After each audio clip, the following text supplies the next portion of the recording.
जय Hind students. I hope कि आप सभी लोग स्वस्थ होंगे। आप सभी की प्रिपरेशन अच्छी चल रही होगी। यूपीएससी सेशन का आज चौथा दिन है और आधुनिक भारत के इतिहास में आज हम जानने वाले हैं भारत में फ्रांसीसियों के आगमन के बारे में।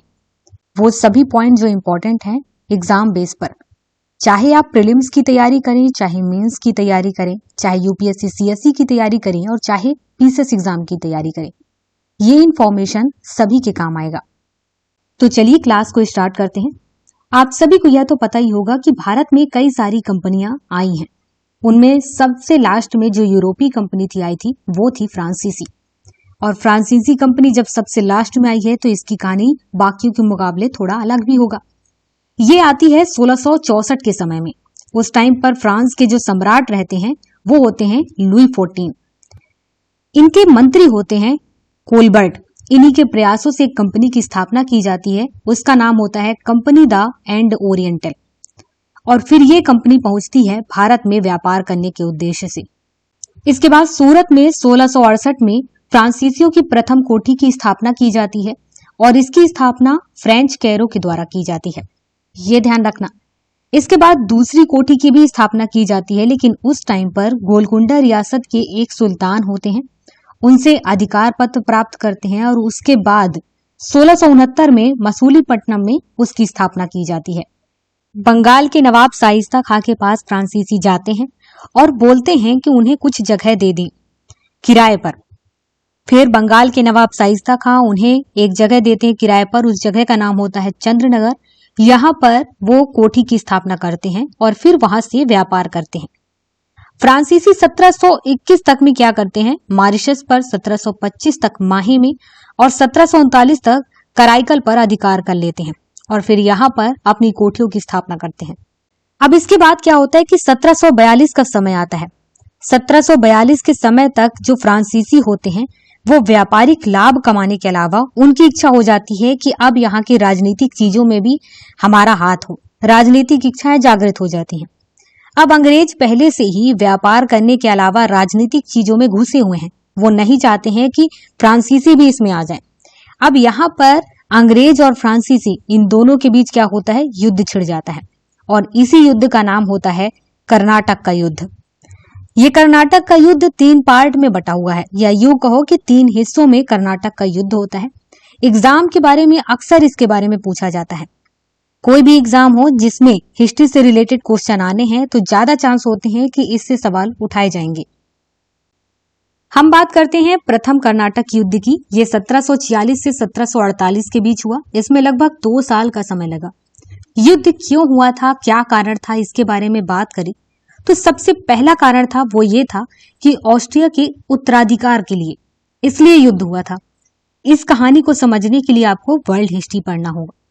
वर्ल्ड हिस्ट्री में सभी चीजें आपको समझ में आ जाएंगी। बस आप यह समझ सकते हो कि एक तरफ फ्रांस है तो एक तरफ ब्रिटेन है, मतलब दोनों एक दूसरे के दुश्मन बने घूम रहे हैं और वो उसी चीज का विस्तार है यहाँ भारत में।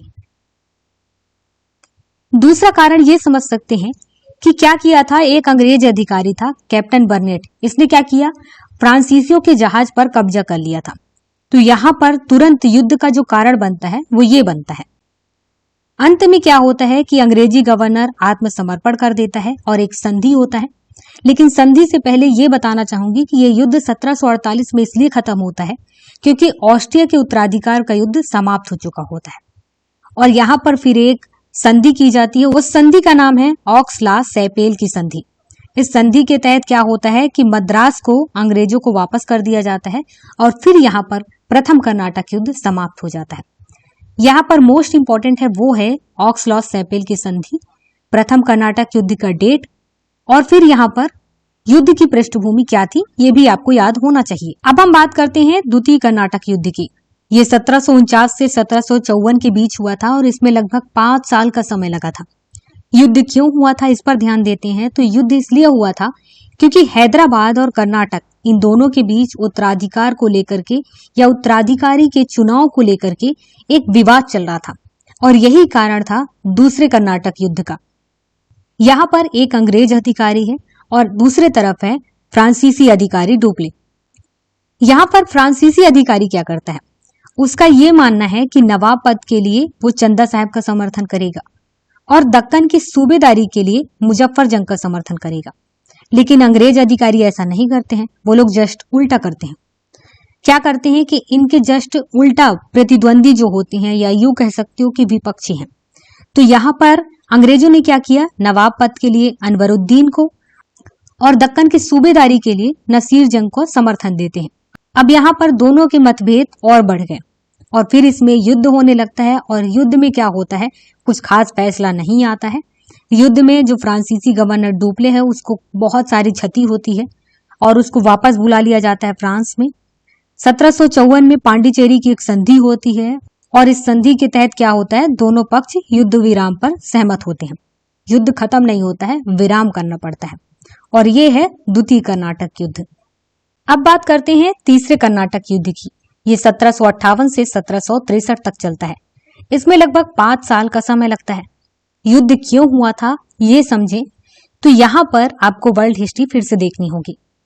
ऑस्ट्रिया और प्रेसा इन दोनों का इस समय युद्ध चल रहा होता है, सप्तवर्षीय युद्ध। ये उसी का विस्तार है। तात्कालिक कारण या तुरंत जो कारण बना था युद्ध के लिए, वो एक कारण ये भी बना था कि फ्रांस की जो सरकार है वो काउंट डी लाली को हमारे भारत में भेजती है। अब भारत में काउंट डी लाली पहुंचता है तो कई सारी शक्तियां उसके पास होती हैं। कैसे, जो फ्रांसीसी क्षेत्र होते हैं भारत में, जो चाहे सैनिक वाले हों या फिर सैनिक अधिकारों के ऊपर भी हो, वो सभी अधिकार उसको मिल चुके होते हैं और फिर वो अपने हिसाब से सब कुछ कंट्रोल कर रहा होता है। इसलिए फ्रांस और अंग्रेज इन दोनों के बीच भारत में भी मतभेद बने रहते हैं और इतना बढ़ जाता है कि तीसरा कर्नाटक युद्ध होता है। ये युद्ध तब समाप्त होता है जब पेरिस की संधि की जाती है और उसके बाद ये युद्ध खत्म हो जाता है। एग्जाम बेस पर जो इंपॉर्टेंट है वो सभी चीजें आपको बता दी गई हैं। पेरिस की संधि, पांडिचेरी की संधि, ऑक्सलो-सेपेल की संधि, तीनों कर्नाटक युद्ध की डेट, ये सब कुछ आपको पता होना चाहिए। युद्ध क्यों हुआ था ये भी पता होना चाहिए। वो आपको लगभग सभी चीजों की जानकारी दे दी गई है। इसके अलावा और भी जो जानकारियां होंगी वो वीडियो के माध्यम से आपको डिटेल में समझा दिया जाएगा।